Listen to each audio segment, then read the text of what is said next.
the equity markets, but it has undoubtedly been a scintillating year for cricket, for Indian cricket that is. India in fact ended 2016 at top of the ICC test ranking, and this was all under Virat Kohli's captaincy. Just to give you some numbers, under his captaincy India has stretched its unbeaten streak to a record 18 matches, and Virat Kohli has not lost a single test match in 2016. Ayaz Memon, senior journalist, joins us now to talk about that.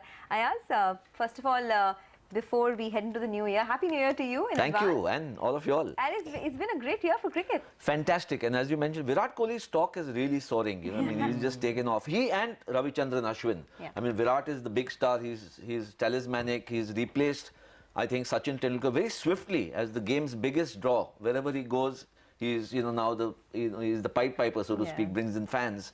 But Ashwin, I think it's a it's a pilot and co-pilot situation. Both of them have been absolutely fantastic, and they've made India a very formidable team.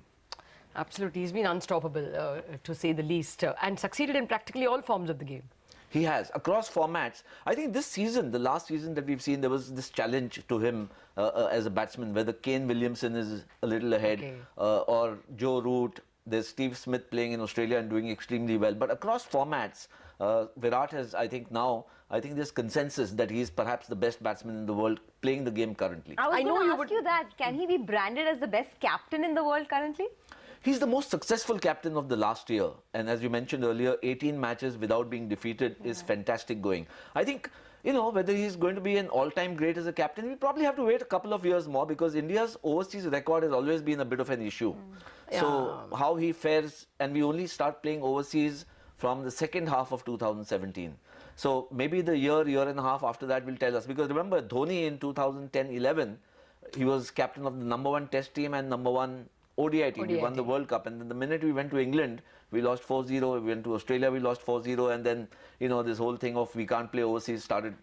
There was. Now Australia is behaving like the West Indies had started behaving a decade ago. So in any case, well, before I ask you about Australia itself, how would you rate India? Would you rate India as the best team? You've got Ashwin, you've got Karun Nair now in the wings. You've probably got Hardik Pandya for fast bowling. Jayant Yadav.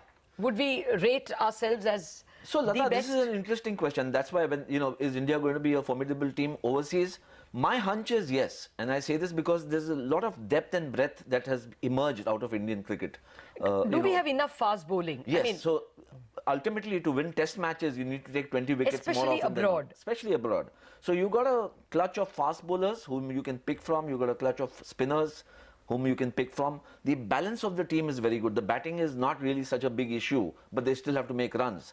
And I think I think a lot of good things have happened. Anil Kumble as the coach, he's a contemporary cricketer. He understands the modern mindset better than somebody much older perhaps. Rahul Dravid as somebody who's mentoring the India A and the India under-19 team. So there's a pipeline of talent, and he and Kumble get along very fast. Who's the pipeline in fast bowling? I mean... Oh, there's Mohammad there is, some of them have been injury hit, but there's Umesh Yadav, there's Mohammad Shami, there's Bhuvneshwar Kumar, there's Ishant Sharma, and there are a host of others who are...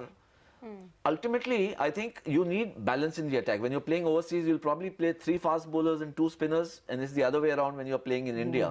You need wicket-taking bowlers, and these guys seem to have it. Now, of course, how they deliver is really the issue. But the irony of it all, while it seems to me that Indian cricket looks at its strongest, its best in many, many years, the BCCI is looking extremely vulnerable. Oh, yes. With the case coming up. That's true. I was reading an article where Jayasurya made a comment saying that India is, in a good rhythm only because of Kohli. But when he was asked who's going to win the next World Cup, he said, of course, it's going to be Sri Lanka. But do you think India has it in them?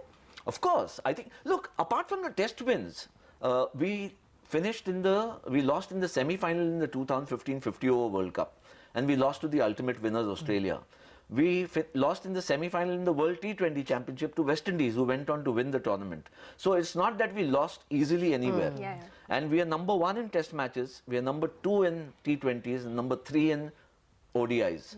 So it's a very steadfast, consistent Indian team which has been playing for the last 2 years. And that tells me there's a lot of depth and strength. And remember, there was so much talk that there's going to be a deleterious effect of the IPL and T20 cricket, and guys won't know how to play in test cricket. That's not true at all. Look at Karun Nair. He comes and makes 300.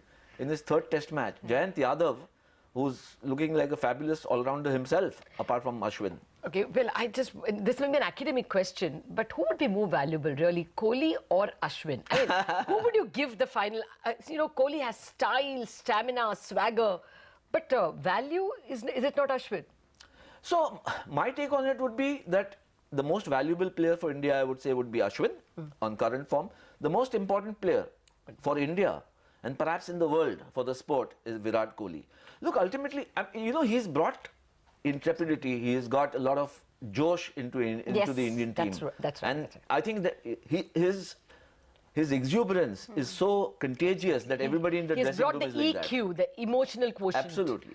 Okay, well, we don't have too much time, but before we let you go, since we're talking sports, Dangal is also a movie about sport. I'm going tonight. Oh, you are? I'm going tonight. Yes. Are you excited about that one? Yes, I am. I mean, I did commentary at the Pro Wrestling League last year. Okay. And recently I did an interactive session with Sakshi Malik, who got a medal at the 2016 Olympics. So I think, who would have thought that Indian women would be getting, accolades in wrestling? Yeah. And there it is. So I think it's a fun. It'll be, I think, a good movie to see.